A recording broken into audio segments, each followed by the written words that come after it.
ಆ ಕಡೆಯಿಂದ ಯಾರೋ ಹೋದ್ರು. ರಾತ್ರಿ ಹೊತ್ತು ಸಾಮಾನ್ಯವಾಗಿ ನೆರಳು ಕಾಣಿಸುತ್ತೆ, ಆದ್ರೆ ಇವತ್ತು ಯಾರೋ ವ್ಯಕ್ತಿ ನಡ್ಕೊಂಡು ಹೋದ. ಆ ಆಕಾರ ಯಾರದ್ದು? ಬಾಗ್ಲು ಹಾಕಿರೋ ಕೋಣೆ ಒಳಗೆ ಯಾರು ಹೋಗ್ಲಿಲ್ಲ ಅಲ್ವಾ? ಆ ಆಕಾರ ಇಲ್ಲಿಗೆ ನನ್ನ ಹತ್ರಕ್ಕೆ ಬರ್ತಿದ್ಯಾ? ಏನಂದ್ರೆ ಏನಂದ್ರೆ ಏನಂದ್ರೆ ಏನಂದ್ರೆ ನೀವು ಬೇಗ ಆಚೆ ಬನ್ನಿ. ಏನಂದ್ರೆ ಏನಂದ್ರೆ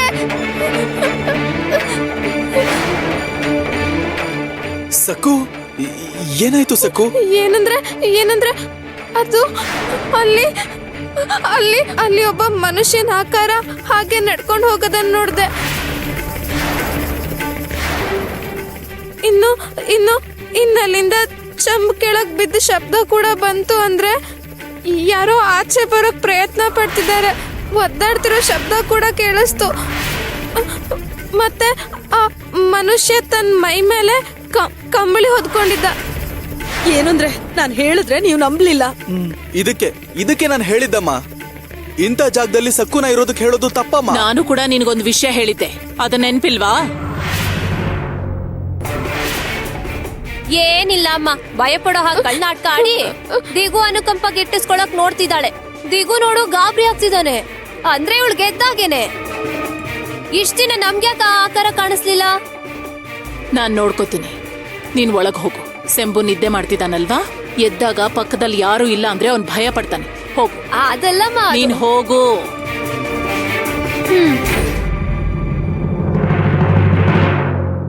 ಯಮುನಾಗೆ ಸರಿಯಾಗಿ ಆಯ್ತು.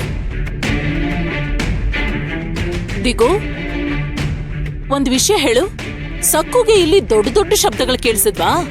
ಇಷ್ಟು ರಾತ್ರಿ ಹೊತ್ತು ಪ್ರಶಾಂತವಾದ ಸಮಯದಲ್ಲಿ ಮತ್ತ ಆ ಶಬ್ದಗಳು ನಮಗೆ ಯಾಕೆ ಕೇಳಿಸ್ಲಿಲ್ಲ? ಅಮ್ಮ, ಆದ್ರೆ ಮೊದಲನೇ ವಿಷಯ, ನೀನ್ ಹೆಂಡತಿ ನಿದ್ದೆ ಮಾಡಿಲ್ಲ, ಹಾಗಾಗಿ ನಿನಗೂ ನಿದ್ದೆ ಬಂದಿರಲ್ಲ. ನೀನ್ ಎಚ್ಚರವಾಗಿ ಇರ್ತೀಯ, ಹೌದಾ? ದಿಗು, ಅದೇನಂದ್ರೆ ನನಗೆ ಗಾಳಿಗೆ ಎಲೆಗಳ ಅಲಗಾಡಿದ್ರು ಎಚ್ಚರ ಆಗೋಗುತ್ತೆ. ಇದ್ ನಿನಗೂ ಗೊತ್ತು ತಾನೆ? ಗೊತ್ತಮ್ಮ. ಮತ್ತ ಹಾಗಾದ್ರೆ ಹೇಳು ಹೇಳು ದಿಗು, ಅವಳಿಗೆ ಶಬ್ದಗಳು ಕೇಳಿಸಿದ್ವು, ಮತ್ತೆ ಅವಳಿಗೆ ಕೇಳಿಸಿದ್ರೆ ನಮಗ್ಯಾಕೆ ಕೇಳಿಸ್ಲಿಲ್ಲ? ಅಮ್ಮ, ಆದ್ರೆ ನಿಜವಾಗ್ಲೂ ಅವಳಿಗೆ ಶಬ್ದಗಳು ಕೇಳಿಸಿದ್ರೆ, ಇಲ್ಲಾಂದ್ರೆ ಇಷ್ಟೊಂದು ಭಯ ಪಡ್ತಿರ್ಲಿಲ್ಲ ಅಲ್ವಾ? ದಿಗು, ಅವಳು ಬೇಕು ಅಂತ ನಾಟಕ ಆಡ್ತಿದ್ದಾಳೆ. ಬಾಬಾ ಅವರು ರಕ್ಷಾ ಕವಚ ಹಾಕದ್ಮೇಲೆ ಶಬ್ದಗಳು ಬರ್ತಾನೆ ಇಲ್ಲ. ನಮಗೆ ಯಾವ ಶಬ್ದಗಳು ಕೇಳಿಸ್ಲಿಲ್ಲ, ಮತ್ ಇವಳಿಗೆ ಯಾಕೆ ಕೇಳಿಸ್ತಿವೆ? ಇವಳು ನಮಗ್ ವಿರುದ್ಧ ಅಲ್ವಾ? ನಿನ್ನ ಹೆಂಡತಿ ಬಾಬಾ ಅವ್ರನ್ನ ತಿರಸ್ಕರಿಸಿದ್ಲು, ಅವರ ಪಾದಗಳಿಗೆ ನಮಸ್ಕಾರ ಕೂಡ ಮಾಡ್ಲಿಲ್ಲ. ಆಮೇಲೆ ಇವಳು ಆ ರಕ್ಷಣಾ ರೇಖೆ ಕೂಡ ದಾಟಿದಾಳೆ. ಅದಕ್ಕೆ ಇವಳಿಗ ಶಬ್ದಗಳು ಕೇಳಿಸ್ತಿವೆ, ಬೇರೇನೂ ಇಲ್ಲ. ಆದ್ರೆ ಅಮ್ಮ, ನಾನು ಹೇಳ್ತಿರೋದು ನಿನಗೆ, ಇವಳ ಮನಸ್ಸು ಸ್ಥಿರವಾಗಿಲ್ಲ, ಅದಕ್ಕೆ ಹೀಗಾಗ್ತಿದೆ.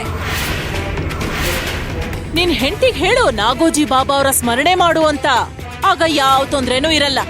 ಏಯ್, ಕೇಳಿಸ್ಕೊತಿದ್ಯಾ? ಬಾಬಾ ಅವರ ನಾಮಸ್ಮರಣೆ ಮಾಡ್ಕೊಂಡ್ ಮಲಗು. ದಿಗೋ, ನೀನ್ ಒಳಗ್ ಹೋಗು. ಹೋಗೋ.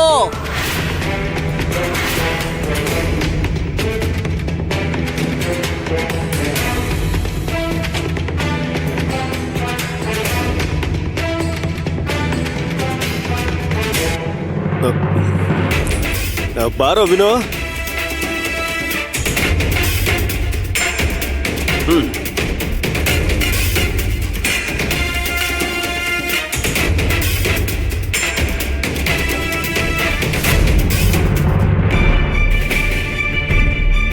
ಏಯ್ ದಡ್ಡಿ, ನಿನ್ನ ಪ್ರಾಣ ಹೋದ್ರೂ ನೀನ್ ಕೂಗಾಡ್ಬಾರ್ದು. ಭಯ ಆದ್ರೆ ಬಾವಿಗ್ ಹಾರಿ ಪ್ರಾಣ ಬಿಡು, ನಮಗ್ ತೊಂದ್ರೆ ಕೊಡಬೇಡ. ಸುಮ್ನೆ ನಮ್ ನಿದ್ದೆ ಹಾಳ್ ಮಾಡ್ಬೇಡ, ಅರ್ಥ ಆಯ್ತಾ?